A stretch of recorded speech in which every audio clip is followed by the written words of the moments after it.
In this video, we will take up the homework sheet on determine a quadratic equation given its zeros. So before I take it up, I just want to say that this sheet is very reminiscent of what you did in grade 10. Okay, you had the zeros and a point, and you solved for the equation. So that's basically what I did for question 1. You wrote down if you had the zeros, you can come up with the factors and sub in the point and solve for a. For question 2, you can draw a picture for yourself, but really it's another situation where you have the zeros and a point. And when you have the equation that models the height, you can solve for the height of the ball at any given horizontal distance. For question 3, it's basically like question 1, but you're given a graph instead of some words. For question 4, same thing.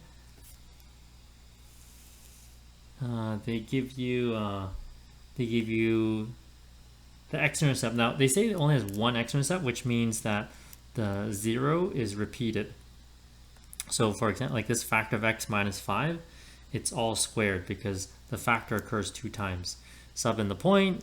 What is the point? 320, and you can solve for the equation. For question 5, I try to draw a picture of the situation. So once you draw it out, you have 2 zeros and a point, solve for the equation.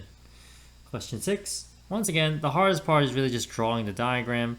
Once you draw the diagram, you have your 2 zeros, you have your point. Now, this point is a vertex, but really you don't need the vertex, you just need any point, as long as it's not the x-intercept, because you've already used that information to find the factors.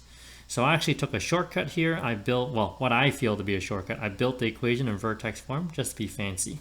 But you could have easily built this equation in factored form. In fact, I think that's what they have in the answer key.